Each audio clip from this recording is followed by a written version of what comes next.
Everybody. I want to give you some more food for thought from the Bible today. And I want to touch upon the issue and the story of Moses and Aaron converting all the available water in the river Nile into blood. And that's to be found in Exodus 7, 20, 21, and 22, I think. Now it says,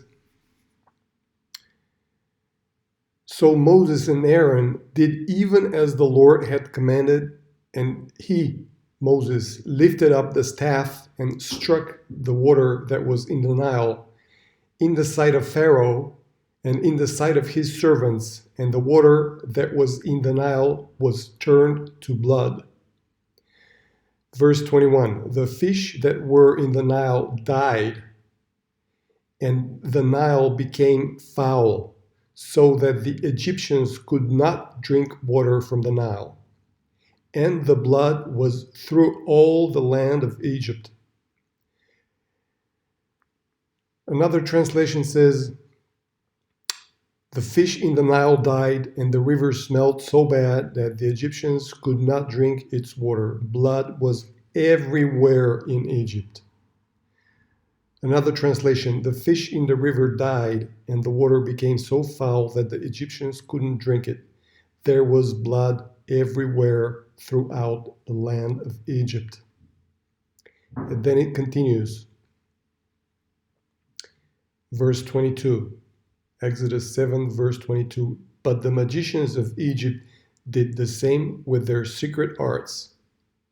And Pharaoh's heart was hardened, and he did not listen to them as the Lord had said." And another translation says, "And the magicians of Egypt did so with their enchantments, and the Pharaoh's heart was hardened, neither did he hearken unto them as the Lord had said." And I would like to repeat again. Exodus 7:20, "And Moses and Aaron did so as the Lord commanded, and he lifted up the rod," probably Moses, "and smote the waters that were in the river in the sight of Pharaoh and in the sight of his servants, and the waters that were in the river were turned to blood." Verse 21, "And the fish that was in the river died, and the river stank, and the Egyptians could not drink of the water of the river, for there was blood throughout all the land of Egypt. And the magicians of Egypt did so with their enchantments, and Pharaoh's heart was hardened." Now, my question is, where did Pharaoh's people find water from? Because this is impossible. The Bible verses clearly state that all the water in the river Nile was turned into blood.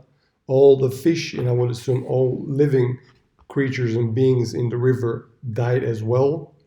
The river smelled so bad or stank, the Egyptians could not drink its water, and that blood was everywhere in Egypt. Not just river Nile, but everywhere.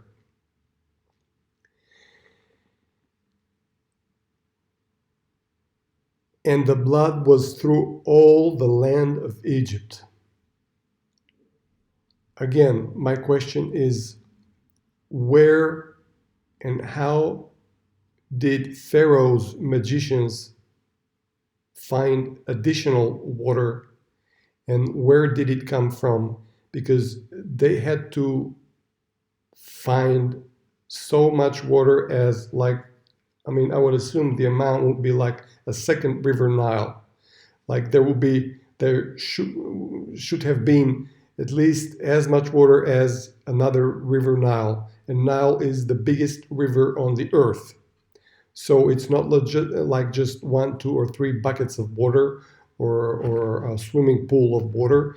It had to be a very, very, very huge amount of water, like the river Nile or like the Amazon River amount of water, additional to the water that had turned into blood by Moses, in order that they perform the same miracle.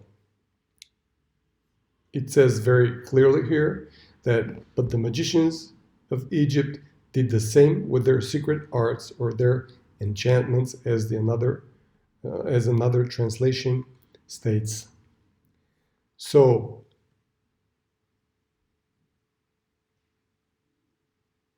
this is impossible, logically impossible, since there would have been no water left in the whole land of Egypt. I repeat, no water left in the whole land of Egypt to convert into blood. Moreover, the question arises, if the magicians did the same thing as Moses did, that is, turn a whole river of water into blood, how long did it last? Because it's apparent that after that, life continued in Egypt, and until today, the river Nile has water, not blood. How long did Moses' miracle last? A couple hours, couple minutes, couple of days, it doesn't say. And then how long did these Pharaoh's magician's miracle last? Because it's evident that life in Egypt continued. Because without water, life could not have continued, and the whole Egyptian race would and should have been wiped out of the earth, because you cannot survive in that heat in the desert without water. They could probably have survived 1 or 2 or 3 days, but not more. And they all would have died. So here I find a very big inconsistency, a very big contradiction. And again, it's logically impossible for those miracles to have happened the way the Bible says that they happened. Thank you very much for listening. I will appreciate your comments and feedback. Until the next time, bye.